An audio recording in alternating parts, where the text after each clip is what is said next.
Well, the future for esports might be looking a bit brighter and the stage a bit bigger as the announcement comes out that the Olympics will be officially hosting its own esports series. So today in Dynamic Entry, we want to talk a little bit about that, give our own speculation into the changes that may be coming in this pretty groundbreaking event, you'd say, right? I would say. Let's get into it. Alrighty, so the IOC, the International Olympics Committee, has officially deemed the esports category as an official Olympic event from now on. There have been, I think last year there was one in Singapore. Esports as an Olympics had its own little event, but now I guess it's finally acknowledged as an official Olympic event. And this comes by way of a signing of a new deal by Saudi Arabia. There's some company involved over there. They signed them to a 12-year deal. So we're not sure if it's going to be like a Olympic thing where it's every 4 years, so they have it for like 3 rotations, or is it going to be like every consecutive year where they have it for 12 years? Which, man, that would be crazy if they ended up doing the entire 12-year run, just one a year starting in 2025, because the amount of content you get out of that would be astronomical. But even doing it on three sets would still be pretty impactful. And it leaves you wondering, with that amount of involvement, are they going to really hunker down on the area that they're going to use or the arena that they're going to use? Are they going to outfit a specific location? And who would be our next location to go to after that? Who would sign the next deal? It opens up a lot of questions. Yeah, it's crazy. And I think it's a good move by them to include esports finally as a category, because we have the introduction of new events in this year's Olympics, like breakdancing that's never been introduced before. So that's pretty cool. And esports have been such a big thing for so many years that it's getting the acknowledgement finally to be like, you know what, yes, this is a sport in some way. I know people who would disagree, like, oh, it's not a physical sport. It is still like a mental sport, and it tests your reaction abilities and your decision making, all that fun stuff. So it is cool to get that finally, I guess, validated. But yeah, as far as like where they would go next, I would assume probably like somewhere like another techie place. Like Singapore is a good one, because Singapore is very like advanced as far as like their technology and stuff like that. And I think it's more gonna have an international impact. Like gaming here is pretty big, but I feel like in other countries it's like even more so bigger. Yeah. So last year there was a set of Olympic events that were on the official Olympics page that were esports specific, though there were still events that you would expect to see at the Olympics. There was a tennis game, a boating game, there was a cycling game, your standard affair. But with this new rule, they have mentioned a few specific changes, one of which being that there will be, as far as we know, no FPS games, no shooters. It's probably not going to show up. Marksmanship is an actual event in the standard Olympics, so I wonder if there will be some type of crossover or some type of dynamic used with Fortnite, which is what they did last year, and used like custom maps to set up a shooting range of sorts. When it comes to the other games, we do know that things like Tekken, Street Fighter, and others are on the table, so that's kind of interesting. I definitely don't see anything like Mortal Kombat making it this far to the world stage, given the type of content that it is. Oh, that's true. But Tekken at the Olympics, with its worldwide representation that it already has, that'd be pretty cool. That's pretty cool. You know what I'm saying? That's actually a really cool concept. So I'm curious to see where that goes. Yeah, that'd be interesting. And then also, of course, like sports ones are in there. We have FIFA, and there's 2K. And as far as racing goes, we're not quite sure what the game representative will be, but there will be some sort of racing game, whether that's Forza or the F1 game or what was the other one, like Gran Turismo. The one that they used in last year's event on the Olympics page was Gran Turismo.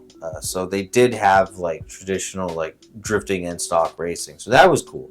Though I agree with Nate. I wonder if maybe they'll move more towards an F1 finish for this, and they go the Forza route. That makes a bit more sense to me in the long run. As far as other games that we might see coming in, they had like motion control taekwondo, which was actually kind of cool. So they set up motion control cameras on your arms and legs. They had a special sensor in front of each fighter, and the fighters were separated. So you technically could be from 2 different locations. And the monitoring equipment checked both how fast you swung and the force that you generated in your swing. So that was kind of how they delegated damage in the virtual space itself after the fact.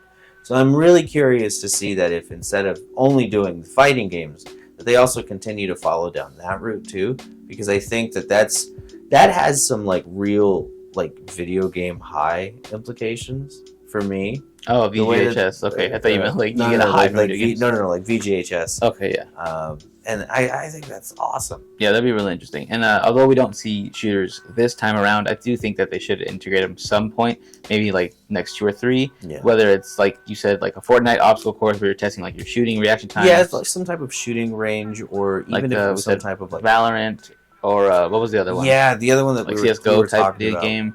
Something like CS:GO or something like Valorant, which was still like an objective-based team shooter. I just think that you're going to have some type of overlap between what is popular in the esports space as well as like what's appropriate for the viewing at a global scale, because that's the other thing. Too many things that can get you in trouble as far as censorship and things like that. I just feel like that's going to be the finest line to walk as this continues to evolve as far as like a thing. And there's a lot of people who have invested a lot of money into these things, so I'm sure they're very happy to see that they can now support teams and where that will go. Oh yeah, like sponsorships. And Yeah, stuff. so I think that the sponsorships that are going to roll out of this are going to be crazy.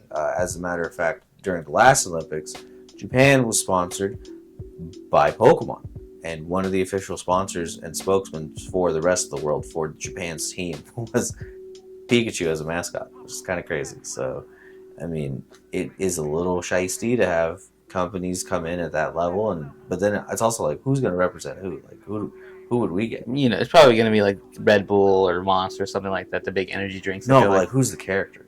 Oh, what character? Like Yeah. from any franchise from American? I don't know. Like Duke Nukem, probably. It's probably the best one. He's the most patriotic.